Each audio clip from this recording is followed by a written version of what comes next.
விருதுநகர் மாவட்டம் கிருஷ்ணன் கோவிலில் கல்வி பணியில் கடந்த 34 ஆண்டுகளாக சிறப்பாக சேவையாற்றி வரும் பிபிஎம்எம் கல்வி நிறுவனங்கள், கலை மற்றும் அறிவியல் கல்லூரி, பொறியியல் கல்லூரி, நர்சிங் கல்லூரி, கல்வியியல் கல்லூரி உள்ளிட்ட பல்வேறு கல்வி நிறுவனங்கள் ஒரே வளாகத்தில்.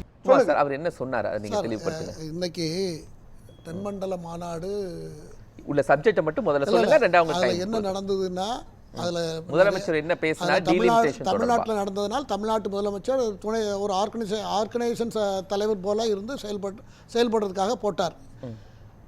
அவர் சொன்னது ஒரு 8-9 எனக்கு டீலிமிட்டேஷன் தொடர்பா என்ன சொன்னாங்க? நான் உங்களுக்கு டைம் ரெண்டா கொடுக்கிறேன். டீலிமிட்டேஷன் தொடர்பா என்ன சொன்னாருன்னு சொன்னா, அதாவது மாநிலங்களுக்கு இடையே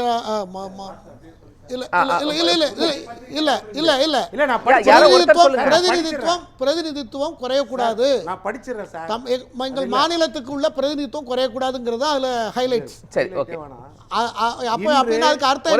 மாநில முதல்வர்கள் மாநாட்டில் பேசும்போது நாடாளுமன்ற பிரதிநிதித்துவத்தில் மக்கள் தொகுதி மறுவரை நடவடிக்கையால் மக்கள் தொகையை கட்டுப்படுத்தி வெற்றி கண்ட மாநிலங்கள் பிரதிநிதித்துவத்தை இழக்காது, அதாவது பர்சன்டேஜியல் ரெப்ரசன்டேஷனை நாங்கள் இழக்க மாட்டோன்றதை சட்டப்பூர்வமாக எழுத்தின் பூர்வமாக உறுதியளிக்க வேண்டும். அதான்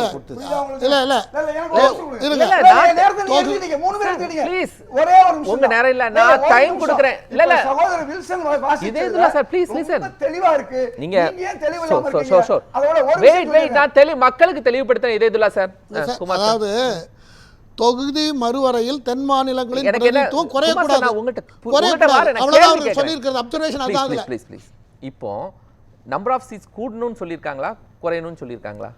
அது எப்படி சார்? அது ஏற்கனவே அரசாங்கம் எடுத்திருக்க, மத்திய அரசு எடுத்திருக்க முடிவு என்னன்னா, 100 சீட் இருந்தா 150 சீட்டு, 80 சீட் இருந்தா 120 சீட்டு. விஜய் சொல்லியிருக்கிறது என்ன? தமிழ்நாடு முதலமைச்சர் இல்ல, தமிழ்நாடு முதலமைச்சர் என்ன சொல்லியிருக்காருன்னு சொன்னால், மக்கள் தொகையின் அடிப்படையில் முடிவு பண்ணி எங்களுக்கு குறைந்துடக்கூடாது என்பதை தான் கவனமாக சொல்லியிருக்கிறார். அப்படித்தான் நம்ம எடுத்துக்கொள்ள வேண்டும்.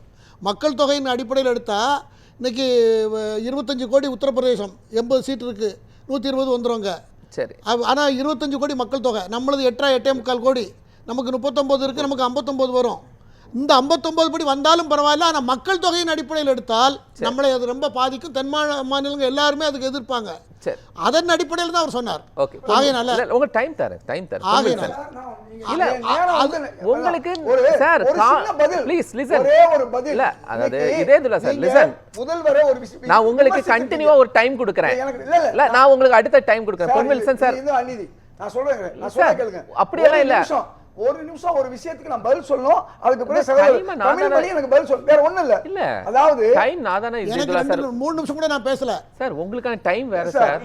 குமார் சார், இப்போ ஒரு டவுட் தான் நான் கேக்குறேன். பண்றீங்க குமார் சார், அதாவது விவாதத்துல நான் இப்போ உனக்கு ஒரு கிளாரிஃபை பண்ணிக்கிறேன். இதேதுல சார், அதாவது நீங்க கண்டினியூவா பேசும்போது ஏதாவது ஒரு செய்தி வரும்போது அவங்கள்ட்ட ஒரு டவுட் கிளாரிஃபிகேஷன் தான். உங்களுக்கான நேரம் இல்லை சார். உங்களுக்கான நேரம் நான் அடுத்த முழுசா கொடுக்க போறேன். அதான் உங்கள்கிட்ட சொன்னேன்.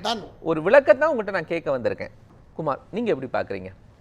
முதலமைச்சருடைய அந்த ஸ்டேட்மெண்ட்ல முரண் இருக்கா இல்லையா? இல்ல முதல்ல இப்போ நடந்த ஒரு 1/2 மணி நேரம் வேஸ்டா போயிடுது. 1/2 மணி நேரம் ஒரு இடத்தையும் தாண்டலையே, அதே இடத்துல ஜீரோல நின்றுட்டு இருக்கோம். இதுக்கு என்ன காரணங்கிறத முதல்ல களையணும். அது முக்கியத்துவம் கொடுக்கணும்னு நான் உங்களை கேட்டுக்கிறேன். ஒரு தலைப்பை கொடுக்குறீங்க, நாங்கள் எல்லோரும் வர்றோம். அதுக்கு இப்போ என்ன சொல்லணும், எது சொல்லணும், எங்களுடைய இதை சொல்கிறதுக்காக நாங்கள் வந்திருக்கோம். நீங்கள் கேட்கும்போது நாங்கள் யாராக இருந்தாலும் நான் பதில் சொல்லுவேன், அல்லது அவர் பதில் சொல்லுவார். அவர் கேட்கும்போது அவங்க பதிலை சொல்லுவாங்க. எல்லோரும் நாகரிகமானவர்கள் தான், நெறியாளர், நீங்களும் அப்படிப்பட்டவங்க தான். ஆகையினால எங்கள் கருத்தில் முரண்பாடு இருந்தால் நான் பேசி முடிச்ச மாதிரி தான் சொல்லணும். நீ எப்படி அதை சொல்லலாம், நீ எப்படி இதை சொல்லலாம், இது முறையும் கிடையாது. அதனால இனிமே அதை அவாய்ட் பண்ணி நீங்கள் தலையிட்டு அதை தடுக்கணும் சார். இல்லைன்னா மைக் ஆஃப் பண்ணுங்கன்னு சொல்லுங்க. மைக் ஆஃப் பண்ணிடுங்க, பண்ணிட்டு திரும்ப ஸ்டார்ட் பண்ணுங்க. குமார் சார், அதாவது அசிங்கமா இருக்குன்றனால யார் பண்ணா நான் பண்ணாலும் தப்பு தான் இல்லையா? நான் எதுக்கு உங்கள்கிட்ட வந்தேன், ஒரு கருத்து நமக்கே ஒரு டவுட்டா வருகிற போது அதை கிளாரிஃபிகேஷன் பண்ணணும். ஒரு நிமிஷம், இப்போ உங்களுக்கு டைம், உங்க கேள்விக்கு அவர் பதில் சொல்லணும். இல்ல குமார் சார், கேள்விக்கு அவர் பதில் சொல்லணும். ஒரே நிமிஷம் நீங்க இப்போ ஒரே நிமிஷம் நீங்க குமார் சார் பேசுறாரு, நீங்க பேசாதீங்க. திரும்ப அதை ஃபாலோ பண்ணுங்கன்றேன். தயவு செய்து உங்களுக்கு அட்வைஸ் பண்ணதா எடுத்துக்காதீங்க. கண்டிப்பா நிகழ்ச்சி நல்லா இருக்கணும். நம்ம கருத்துக்கள் பல்வேறு கண்டிப்பா உங்களுடைய கருத்து ஏற்கப்படும். பேசுங்க சார். இப்போ இது வந்து திட்டமிடப்பட்ட தென்மண்டல மாநாடு இது இங்க இப்போ ஒண்ணு நடத்துறாங்க. நான் இப்போ ஒரு விஷயம் இருங்க, கேட்கிறேன் அவர் சார். சொன்ன காரணங்களை நான் சொல்லிடுறேன். அவர் சொன்ன காரணங்கள்ல இன்னைக்கு எல்லாம் அவர் பிரமாதமா தான் பேசியிருக்காரு. இல்ல என்னுடைய டவுட் எல்லாரும் பேசிட்டாங்க சார். இப்போ முதலமைச்சர் விஜயனுடைய அந்த கருத்துக்கள்ல ஏதாவது முரண் இருக்கா இல்லையான்னு கேட்கிறேன். எந்த கருத்து டீலிமிட்டேஷன்ல டீலிமிட்டேஷன் ஒரு முரண்பாடும் இல்ல. அவர் என்ன சொல்லியிருக்காருன்னா, முதல்ல அவரு புதுசா எம்எல்ஏ ஆகி இப்பதான் முதலமைச்சராக இருக்காரு. சாணக்கியத்துவம்லாம் அவர்கிட்ட இருக்காது. இப்போ கலைஞர் இப்படி சொல்லியிருப்பாருன்னா சொல்லியிருக்க மாட்டார். ஜெயலலிதா அம்மா இருந்தாரு இப்படி சொல்லியிருப்பான்னு சொல்லியிருக்க மாட்டாங்க. சின்ன வித்தியாசம் இருக்கு, நான் மறுக்கல. சின்ன வித்தியாசம் இருக்கு. என்னன்னா எப்படி இருக்குன்னா, கமாவை எடுத்து விட்டுருக்காரு, அவ்வளவுதான். கமா போட்டிருந்தாரு முதல்ல, இப்ப எடுத்து விட்டுருக்காரு. அதை விளக்குங்க. அது என்னன்னா, முதல்ல மொத்தமா வேண்டான்னு சொன்னாரு.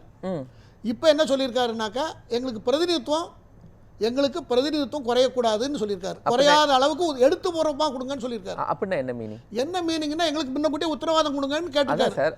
பிரதிநிதித்துவம் குறையக்கூடாதுன்னா என்ன மீனிங்னு கேட்கிறேன். இல்ல, மீனிங்னா எங்களுக்கு பிரதிநிதித்துவம் குறையக்கூடாதுன்னா, வட மாநிலங்கள்ல குடும்ப கட்டுப்பாடு அந்த காலத்துல இந்திரா காந்தி சொன்ன காலத்துல அவங்க அதை சரியா ஃபாலோ பண்ணல. தமிழ்நாட்டில் நாம கேரளா மற்ற மாநிலங்கள்லாம் ரொம்ப ஸ்ட்ரிக்டாக ஃபாலோ பண்ணோம். அதனால நம்மளுக்கு பாப்புலேஷன் கட்டுப்பாட்டில் இருக்கிறது. அவர்களுக்கு நம்மள மாதிரி 3 மடங்கு 4 மடங்கு பிரிஞ்ச அந்த உத்தரப்பிரதேசம் பல மாநிலங்களாக பிரிந்து போனது பிறகும் கூட இன்னைக்கு 80 கோடி அங்கே பாப்புலேஷன். ஸோ இதெல்லாம் இருக்கிறதுனால அந்த பாப்புலேஷனை ஃபார்முலாவாக வைத்து பிரித்தார்கள் என்று சொன்னால், நமக்கு பிரதிநிதித்துவம் ரொம்ப நம்ம தென்மண்டலம் தென் இந்தியாவில் உள்ள பிரதிநிதித்துவம் பாராளுமன்றத்தில் எடுபடாமல் போயிடும். சரி, அதை வந்து அவர் இன்டைரக்டா அதை புரியுற மாதிரி அவர் சொல்லியிருக்காரு. எங்களுக்கு பிரதிநிதித்துவம் குறையக்கூடாதுன்னு சொல்லியிருக்காரு. அப்படின்னா என்ன பிரதிநிதித்துவம்? இப்ப 39 இருக்கு இல்லையா? இப்ப 39 இருக்கு, 59 60 கூடலாம், அது குறையில்லாம பாத்துக்கன்னு சொல்லியிருக்காரு. இது நான் அவரை பாராட்டேன். இதான் கேட்டேன். அதாவது அசெம்பிளிக்குள்ள சொன்னதுக்கும் இப்போக்கும் என்ன வித்தியாசம்? இப்போ கூடணும், ஆனா பெர்சன்டேஜ் என்ன இருக்கணும், ஃபாலோ பண்ணணும், அதானே? ஆமா, பிரதிநிதித்துவம் குறையக்கூடாதுன்னு சொல்லியிருக்காரு. பிரதிநிதித்துவம் குறையக்கூடாது. பிரதிநிதித்துவம்னா பொதுவான ஃபார்முலா என்ன? 8.5 கோடி நமக்கு பாப்புலேஷன். இன்னைக்கு நமக்கு 39. இப்போ நான் ஒன்று கேட்குறேன். இப்போ 7.18 அப்படிங்கிறத கடந்த திமுக திரு ஸ்டாலின் அவர்கள் என்ன பண்ணாரு, அனைத்து கட்சி கூட்டத்தில் முடிவு பண்ணாங்களா? அதுக்கும் இப்போ திரு முதலமைச்சர் விஜய் சொன்னதுக்கும் பயன்படுத்தலையே. 7.18 அனைத்து கட்சி விஜய் பயன்படுத்தல சார். அதுக்கும் இப்போ சொல்லியிருக்காங்களா பெர்சன்டேஜ் எங்களுக்கு குறையக்கூடாதுக்கும் என்ன வித்தியாசம்? திமுகன்னு கேட்கல சார். எனக்கு ரொம்ப ரொம்ப ஒரு டவுட்ஃபுல்லா நான் உங்ககிட்ட கேட்கிறேன். ஒரு பேசிக் டவுட் கேட்கிறேன். டவுட்டுக்கு ஒரு ஃப்ரேமா பேசியிருக்கணும். திமுக எப்போதுமே என்ன, திண்டுக்கலுக்கு போனா 2ல 1. அனைத்து கட்சி கூட்டம் சார். இல்ல சார், அந்த அதுல அதிமுக இருந்தாங்க சார், தாவேகா இருந்தாங்க. திமுக எப்படின்னா, எது நடக்காம இருக்கணுமோ அதைத்தான் பண்ணுவாங்க. பண்ணி நாங்க பெரிய ஆளுன்னு காமிக்கணுங்கிறது அவங்களுடைய ஃபார்முலா. அவர் சொன்னதை இவர் சொல்லணும்னு எதிர்பார்த்தோ அல்லது அவர் சொன்ன மாதிரி நம்ம கற்பனை பண்ணிட்டு இவரை வச்சு கிரிட்டிசைஸ் பண்றதோ சரியில்லைங்கிறது என்னுடைய வாதம். அவர் இந்த வார்த்தையை பயன்படுத்தல. 7.12 இதெல்லாம் அவர் பயன்படுத்தல. அந்த பிரதிநிதித்துவம் அந்த ஃபார்முலாவும் தப்பு. அந்த ஃபார்முலா தப்பு சார். 60-70 வருஷத்துக்கு முன்னால நான் ஒரு டவுட் இப்பவும் கேட்டேன். அதுக்கும் இதுக்கு என்ன சார் டிஃபரன்ஸ்? தமிழ்மணி சார் மூத்த வழக்கறிஞர் இருக்காங்க, என்ன டிஃபரன்ஸ் சார்? நீங்க சொல்லுங்க. நீட்டே இருக்கக்கூடாதுங்கிறது ஒன்று. நீட்டு ஏழை மக்களை பாதிக்காத அளவுக்கு வை, இதுதான் இப்போ இருக்கு அந்த டிஃபரன்ஸ். டீலிமிட்டேஷன்ல சொல்லுங்க சார். அதாங்க டீலிமிட்டேஷனே கூடாதுங்கிறது. நீட்டே கூடாது. டீலிமிட்டேஷன் யாருக்கும் பாதிப்பு இல்லாமல் செய்ய, நீட்டை ஏழை மக்களுக்கு பாதிப்பு இல்லாமல் பார்த்து. இல்லை, அதில் என்ன வருதுன்னா, நீங்கள் கேட்குறது எதுக்காக கேட்குறீங்கன்னா, நீங்கள் கேட்குறது பாப்புலேஷன் அடிப்படை பழைய லெவலில் வச்சு பார்த்தீங்கன்னா, மக்கள் தொகை அடிப்படையிலையும் பார்க்காதீங்க. எங்களுக்கு அவங்களுக்கு என்ன கொடுத்தீங்களோ அதை எங்களுக்கு கொடுக்கணும், அந்த அளவுக்கு எங்களுக்கு தரணுங்கிற மாதிரி அது வரும் அந்த கணக்கு. அதனால் அதை கூட இவர் பயன்படுத்தலை. திரு விஜய் அவர்கள் அதை பயன்படுத்தலை. இவர் கேட்கறது தான் லாஜிக்கு. இவர் கேட்டபடி தான் அது இருக்கணும். இன்னும் ஒரு சிலர் சொன்னாங்க 25 வருஷத்துக்கு இப்படி தான் இருக்கணும், 543 தான் இருக்கணும்னு சொல்லி பேசியிருக்காங்க. அதனால் இது மத்திய அரசு ஏற்கனவே திட்டமிட்டு, ஏன்னா 2011 கணக்கு பிரகாரம் உள்ள பாப்புலேஷனுக்கு இன்றைக்கி எத்தனை வருஷம் ஆயிருக்குன்னு பாருங்கள். 15 வருஷத்துக்கு பிறகு அதை நாம் பண்ணணும். அதுக்காக தான் புது பார்லிமெண்ட் கட்டப்பட்டு அதற்கான சீட்டுகளெல்லாம் முன்னக்கூட்டியே யோசித்து அரேஞ்ச் பண்ணி இப்படி எல்லாரையும் மக்கள் தொகை கணக்கெடுப்பு, ஆண் பெண் கணக்கெடுப்பு, சாதி வாரியாக கணக்கெடுப்பு, இப்படி ஒவ்வொரு புற்றுசல் மாதிரி ஒவ்வொரு கருத்துக்களை அதை அள்ளி வீசிக்கிட்டு அதை செய்ய விடாமல் பண்ணிடக்கூடாது என்பதற்காக இன்றைக்கி எடுத்த எடுப்பில் வந்து 245 850 சீட்டுக்கு அங்கே ப்ரொவைட் பண்ணியிருக்காங்க பார்லிமெண்ட்டில். அதுக்கு தகுந்தாற் போல் அவங்க ஒரு கணக்கு போட்டு நேரடியாக எவ்வளவு இப்போ இன்றைக்கி என்ன ஆஸ் ஆன் டேட் என்ன இருக்கோ அதில் அப்படியே 1.5 மடங்கு எல்லா இந்தியா பூரா கொடுக்குற மாதிரி அவங்க பிளான் பண்ணியிருக்காங்க. இதான் மத்திய அரசோட திட்டம்.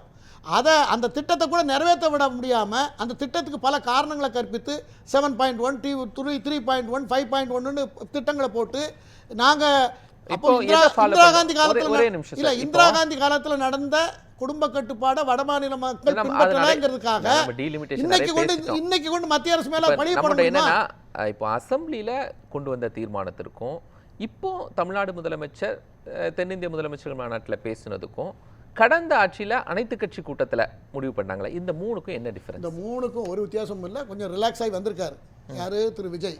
அதான் கேட்குறேன், ரிலாக்ஸ் ஆகி வந்திருக்காரு. ஏன்னா எவ்வளோ பேர் ரிலாக்ஸேஷன் இல்லை, ரிலாக்ஸ் ஆகி வந்திருக்காரு. ஏன் வந்திருக்காரு அப்படின்னா அவரும் தனியாக உட்காந்து யோசித்திருப்பார். அவரும் எல்லா நிபுணர்களை கூப்பிட்டு வைத்து பேசியிருப்பார். இதை தவிர மத்திய அரசு என்ன செய்ய முடியும்னு பார்த்துருப்பார். இதெல்லாம் யோசித்து முடிவு பண்ணி இந்த முடிவுக்கு வந்திருக்கிறார். உள்துறை அமைச்சரிடம் சொல்லியிருப்பார். அது மியூச்சுவல் அண்டர்ஸ்டாண்டிங் ஆகிருக்கும். அதனால் அந்த கருத்தை வெளிப்படுத்தியிருப்பார். அது நல்ல முடிவுன்னு தான் நான் சொல்லுவேன்.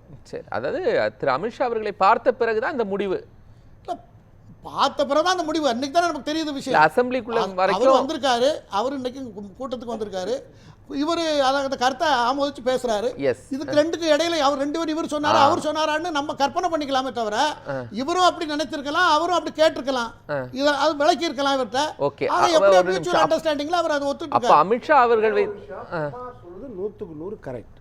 அதுதான், அதாவது அவர் வந்து சட்டமன்றத்தில் ஒரு தீர்மானம் நிறைவேற்ற பிறகு கூட அதுக்கப்புறம் யோசிச்சிருக்கலாம், நிபுணர்களை கேட்டிருக்கலாம், மத்திய அரசை கூட கலந்து ஆலோசிச்சிருக்கலாம். இனிமேல் மறுவரை பண்ணுறதா இருந்தால் கூட மாநிலத்தின் பிரதிநிதித்துவம் எந்த வகையிலும் பாதிக்கக்கூடாது, அது எழுத்துப்பூர்வமாக ஒரு உறுதிமொழி கொடுத்தீங்கன்னா நீங்கள் பண்ணலாம். அவர் மாறி இருக்காரு அப்படின்றது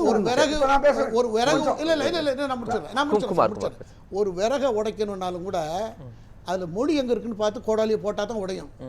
அதனால் அதை வந்து அந்த நெளிவு சுழிவு பார்த்து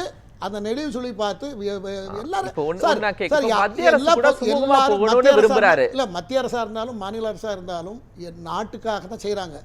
அந்த பொது நன்மையை மனதில் வைத்துக்கொண்டு எதுல என்ன சரி எது சரிங்கிற உணிவுக்கு வந்துடணும்னு சொன்னா எல்லாமே பிடிவாதம்லாம் வராது. இப்போ இந்த கன்சல்ட் பண்ணும்போது மத்திய அரசு கூட அவர் கன்சல்ட் பண்ணியிருப்பாரு. திரு அமித்ஷா அவர்கள் பண்ணிருக்கலாம், நமக்கு எப்படி தெரியும், பண்ணிருக்கலாம். அதனுடைய ஃபைனல் எண்ட் ப்ராடக்ட் சொன்னதுனால இன்னைக்கு உள்ள கூட்டத்திலேயே அவர் அதை சொன்னதுனால முன்னால சொன்னதுக்கும் போன வாரம் சொன்னதுக்கும் இப்போ சொன்னதுக்கும் சின்ன வித்தியாசங்கள், சின்ன வித்தியாசம் இருக்கிறது. அந்த வித்தியாசம் எதனால இருக்கிறது அப்படிங்கிறது நான் இப்போ உங்கள்கிட்ட விளக்கம் சொல்லி கொண்டு இருக்கிறேன். இதெல்லாம் பேசியிருப்பாங்க.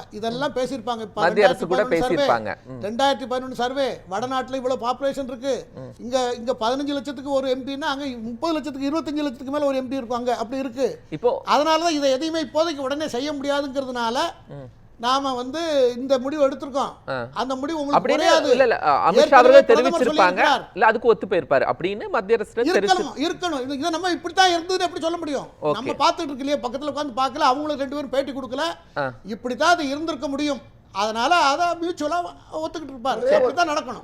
எனக்கு நீங்க ஒரு வார்த்தை சொல்றதா இருந்தாலும் அவருடைய கருத்துல இருந்து சொல்லுங்க. மத்திய அரசிடம் கலந்து ஆலோசித்து முதலமைச்சர் விஜய் இந்த முடிவை எடுத்திருக்காருன்னு அவர் சொல்றாரு. அதுல மறுப்பு இருந்ததுன்னா நீங்க சொல்லுங்க. கருத்து மட்டும் இல்ல, உங்க கருத்தை என்னுடைய கருத்து.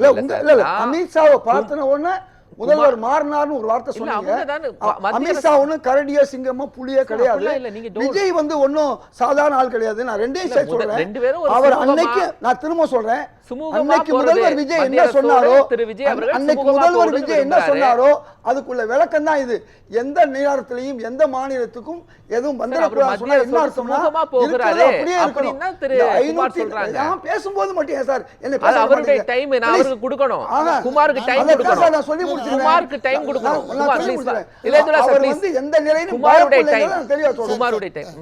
அதனால இதை தவிர ஒரு 7-8 விஷயங்கள் நல்ல விஷயங்களா தான் பேசியிருக்காரு. கடல் சார்ந்த இப்ப நமக்கு இந்த தொகுதி மறுவரைங்கிறத மறந்தனாலதான் நீட்டு மட்டும்தான் டிஎம்கே பாணியை கடைபிடிக்கிறத தவிர பாக்கி எல்லாத்துலேயும் எல்லாருமே இப்போ நான் மத்தியானம் தொலைக்காட்சியில் அதை பார்க்கும் பொழுது எல்லாமே நல்ல விஷயங்களை தான் முதலமைச்சர் கேட்டிருக்கிறார். அதை பதிவு பண்ணி நீட்ல திமுக பணியா கடைபிடிக்கிறாரு.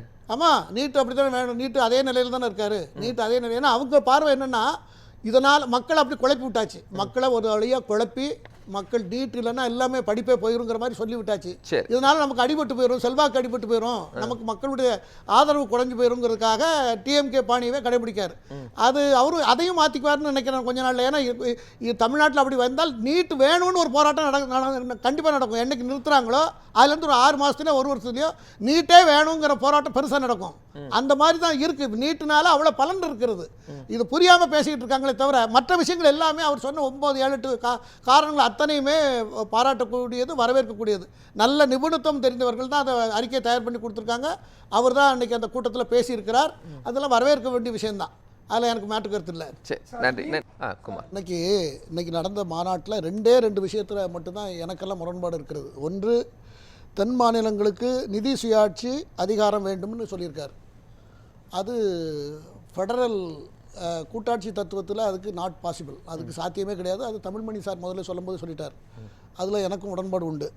அடுத்தால நீட்டில் நீட்டு வேண்டாங்கிறது தொடர்ந்து பழைய பல்லவி, அதை விட்டுருவோம். அதுக்கப்புறம் கடல்சார் பொருளாதார திட்டம், அப்புறம் மாநிலங்களுக்கு இடையிலான நிதிநீர் உச்சநீதிமன்ற தீர்ப்புப்படி நடக்கணும்னு சொல்லியிருக்காரு. பெங்களூர் மெட்ரோ ரயில் ஓசூர் வரைக்கும் நீடிக்கணும்னு சொல்லியிருக்கிறாரு. அதே போல்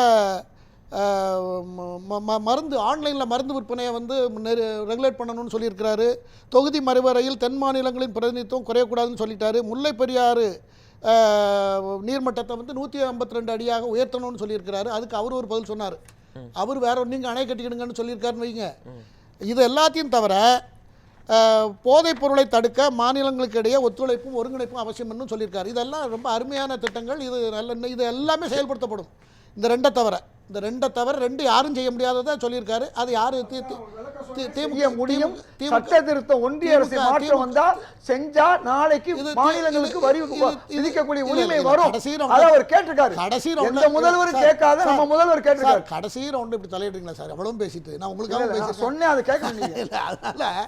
அதனால இதை திமுக காரங்க 2 பாயிண்ட்டை சொல்லி அதையும் சரிப்படுத்தணுங்கிறதுக்காக பேசியிருக்கலாம். ஆனால் இதில் இருக்கிற இன்றைக்கி அவருக்கு வைத்த கோரிக்கைகளில் 7, 8 கோரிக்கைகள் கண்டிப்பாக நிறைவேற்றப்படும். அதனால் இது நல்ல மாநாடு, மொத்தத்தில் வரவேற்க வேண்டிய ஒன்று தான். அதுக்கு ஆதரவாக திரு புசி ஆனந்த் ஒன்று சொல்லியிருக்காரு. காவிரி ஆற்றில் ஒரு 13 அணை குறுக்கணை தடுப்பணை கட்டப்படும் என்று சொல்லியிருக்கிறார். இதெல்லாம் நமக்கு வரவேற்க வேண்டிய விஷயம்தான். சரி, நன்றி சார்.